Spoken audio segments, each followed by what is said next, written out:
Bentar, saya memikirkan dulu cara menyampaikan.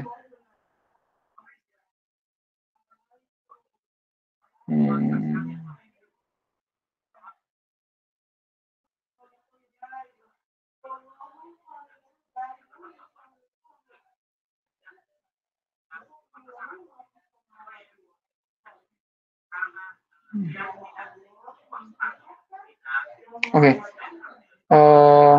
bentar ya.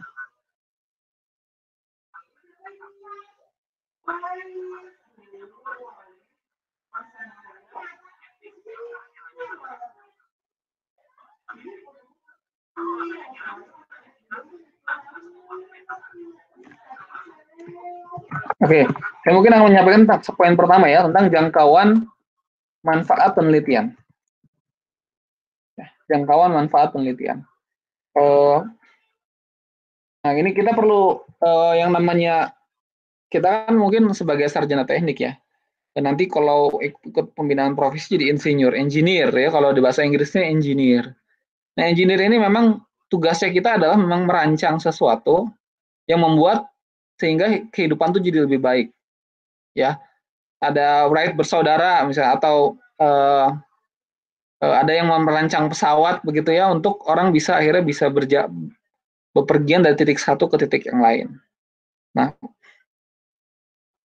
maka pasti kita akan menyampaikan bahwa oke, saya merancang ini dengan tujuan ini. Jadi contohnya misalnya tadi saya merancang sebuah kebijakan inventory agar apa?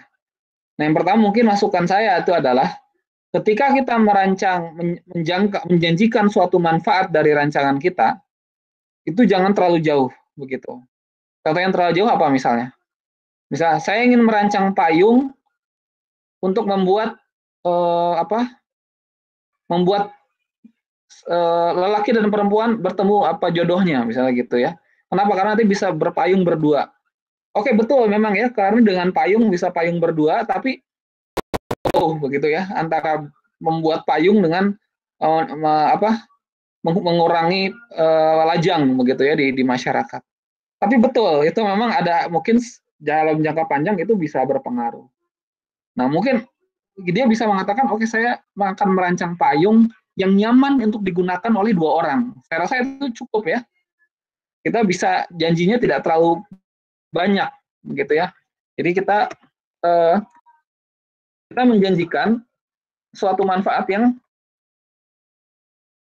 terjangkau, begitu, yang bisa dan bisa dipertanggungjawabkan.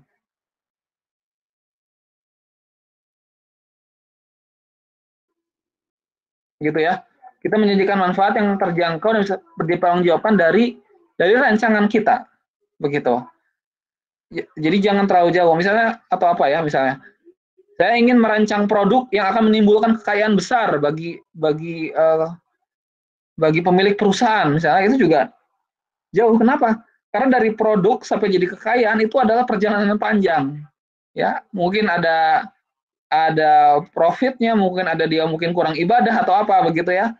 Tapi saya bisa mengatakan bahwa saya ingin membuat sebuah produk yang disukai oleh segmen customer ini, begitu ya. Seperti itu. Jadi jangkauan manfaat penelitian dan manfaat jangkauan manfaat dari sebuah rancangan itu kita harus pertimbangkan betul ya. Atau misalnya apalagi contohnya, kadang-kadang kalau misalnya kita bicara contoh inventory, kadang kita cuma berjanji bahwa kebijakan kita ini bisa mengurangi ongkos inventory, itu ya sudah cukup sebenarnya ya. Atau mungkin kebijakan inventory ini saya bisa menjaga kualitas bahan baku, itu juga sudah cukup ya, menjaga kualitas bahan baku. Nah, itu kenapa? Karena pertama tadi tentu pembaca tidak kecewa ya,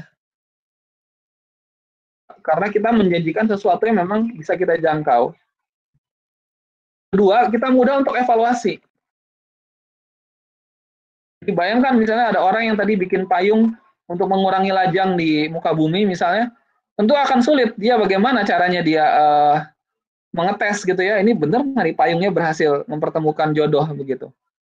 Tapi kalau dia katakan bahwa payung ini akan nyaman dipakai 2 orang, dia cukup uji coba dengan payungnya, kemudian diberikan kepada 2 orang, kemudian suruh pakai bersama, nyaman nggak nyaman? Oke, sudah teruji, hasil rancangannya cukup oke. Nah, jadi seperti itu ya. Jadi karena kita insinyur, jadi kita perlu mempertimbangkan jangkauan manfaat penelitian. Oke.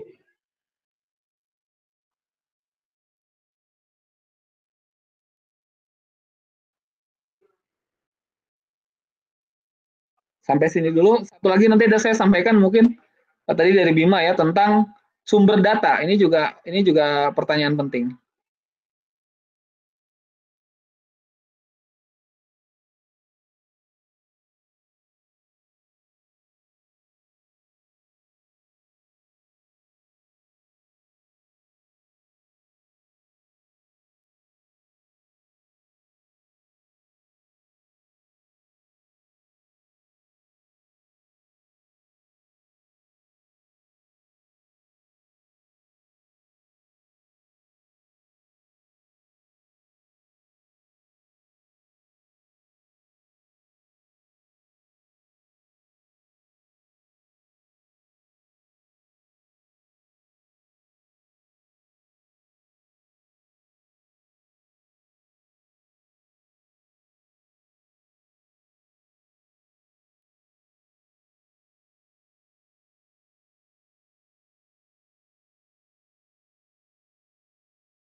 Dari yang tadi itu mungkin ada masukan dulu atau ada sanggahan, silakan.